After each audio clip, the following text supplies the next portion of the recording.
Hello મિત્રો, સ્વાગત છે તમારું બધાનું આજના આપણા નવા વ્લોગમાં. તો આજે આપણે પહોંચી ગયા છીએ નાગેશ્વર મહાદેવના મંદિરે. જેનાથી આપણે બહાર અંદર છે મહાદેવની મૂર્તિ અને મંદિર. તો હાલો હવે અંદર જઈને દર્શન કરાવવા અને જોઈએ આગળનો બ્લોગ. તો બ્લોગમાં બનાવી કન્ટિન્યુ. તો મહાદેવની મૂર્તિ તો જો તમે ખાલી એની મૂર્તિ તેને અંદાજો તો લગાડો મહાદેવનો પ્રતાપ કેટલો મોટો હશે. તો અંદર જઈએ ને બતાવું તમને. તો હવે આવી ગયો છે નાગેશ્વર મહાદેવ જવાનો ગેટ. અહીંયા એવું કહે છે કે 12 જ્યોતિર્લિંગમાંથી એક જ્યોતિર્લિંગ અહીંયા છે. તો હાલો હું તમને દેખાડું જ્યોતિર્લિંગ અને અંદર પણ જોઈ લે. તો બનાવે તો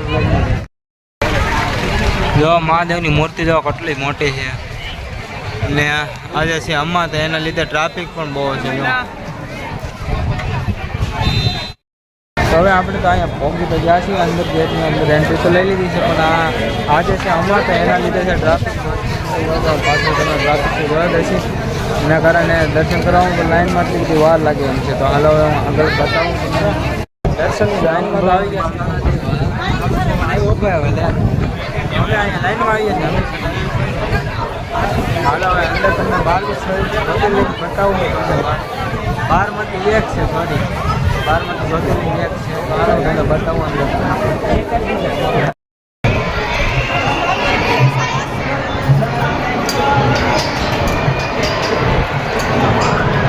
શ્રી નાગેશ્વર મહાદેવ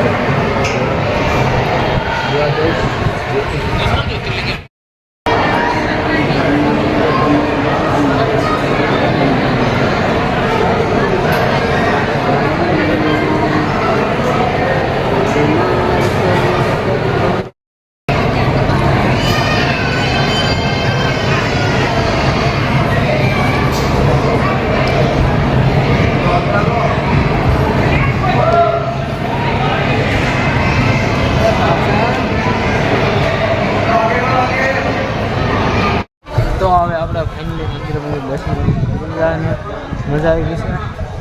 નાગેશ્વર મહાદેવનું મંદિર આવો ક્યારેક તો પાછળ અહીંયા પણ આવજો. જે અખંડ જ્યોતિર્લિંગના દર્શન પણ કરવા મળશે તમને. અને પાછળ છે દરિયો પણ, એટલે આમ દરિયાનું પણ તળાવ છે. અને પાછળ છે ઝાડવાનો એવો બગીચો. તો ત્યાં પણ આવી જજો તો મજા આવશે. હાલ છે હું તમને આગળ બતાવું. પાછળ કોટ જઈ લે તો મોટી મૂર્તિ મહાદેવની અને આપણે હવે ફોટો પાડીને નીકળશે. તો હવે જોઈએ આગળ બનાવે તો કન્ટિન્યુ.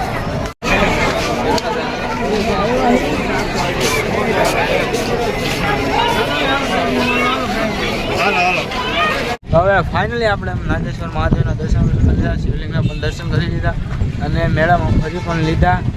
પણ હવે વાગી સાંજના 7:30. તો હવે આપણે ઘર બધું નીકળશું અને બ્લોગને કરી દઈશું એના એન્ડ. તો બ્લોગ સારો લાગ્યો તો લાઈક, શેર અને સબસ્ક્રાઈબ કરી દેજો. મળશું હવે તો બ્લોગમાં. તો સુધી બાય.